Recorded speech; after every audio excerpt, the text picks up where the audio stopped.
The Time Machine Did It, Chapter 20. I arrived safely back home in my own time, but due to being in a rush to get away from 1941, I had set some of the dials inaccurately. It was the correct date, but the location was slightly off. Instead of appearing on the sidewalk near my home, I appeared on runway 35E at the airport. I got out and looked around. It was going to be a long walk home. I decided to just correct the mistake I had made when I set the destination dials on the machine.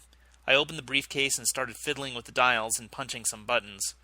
I guess I hit a wrong button somewhere and accidentally activated some special defense mechanism because suddenly the briefcase started screaming, "Auto-destruct engage!" It yelled wildly. "Glue applied to handle. Emitting poison gas. Die! Die! Everybody die!" I struggled with the briefcase for a moment, trying to get the damn thing to let go of me. Then I heard a growing roar and noticed that a jumbo jet was about to land on me. To add to my problems, the briefcase was emitting noxious gas, ticking like a bomb, and cursing like a sailor. It was a situation that I had never been in, but I instinctively knew what to do. When in doubt, start breaking things.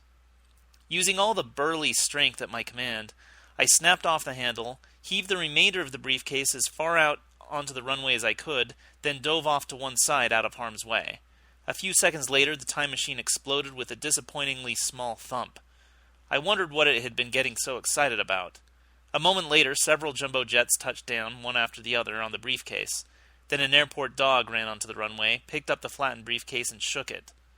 I went over, chased the dog off, then kicked what was left of the briefcase to pieces. It didn't make much sense, but I felt like, why am I the only person who doesn't get to wreck it? When I got back to my house, I took the figurine off the mantel and started to go back out.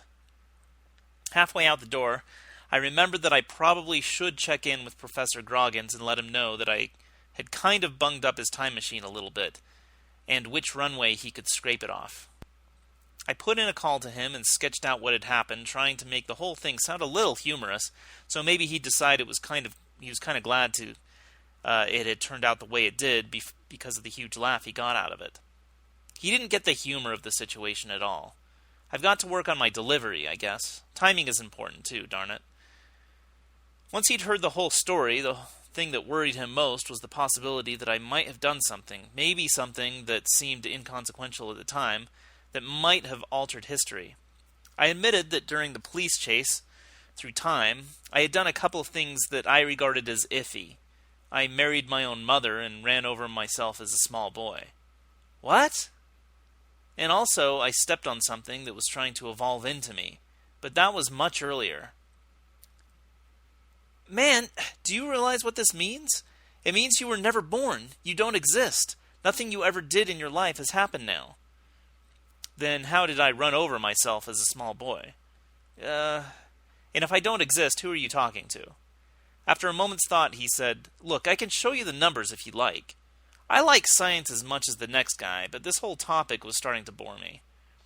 I don't feel any different. What do I care about the paperwork? Anyway, I wrecked a lot more important stuff than my ID cards. Remind me to tell you about Ford's Theater." Before I hung up, I asked him to explain something that was puzzling me. Why was it that after the past had been altered, we both still kind of remembered what it had been like before? Scientifically, how did that work? Groggins confidently started to explain this phenomenon, but soon realized he had actually gone way past what he actually knew on the subject, and was now in the magical realm of bullshit. At the point he stopped trying to explain it, and just said he didn't know. So don't ask me how it works, but there's probably a simple explanation. You can probably find it in some other book. A little later, I arrived at the gutter, and handed Mandible the figurine. "Here you go, Chief." Mandible delightedly grabbed the figurine and looked at it. It was a little the worse for wear, but it was his figurine all right. "I've got it. Now everything is back the way it was before, and I'm rich again." He looked at the city skyline. All the museums and libraries were back, but there was something wrong. He couldn't identify what it was at first, but then the wind picked up a little bit, and the rags he was wearing flapped in the breeze. He glanced down at his tattered clothes, then looked at me with a confused expression. "What trickery is this? The city is back to the way it was, but I still seem to be poor. How is that possible?" "You'll be even poorer when you pay my bill. My fee is $500 a day, as we discussed when you hired me. And even though only a couple of weeks have passed for you, I've been working on this case for over 2 years by my watch." I handed him his bill and walked off. Mandible sat down on a heap of rubbish, took a long pull of some cheap wine, and started trying to figure out what had happened.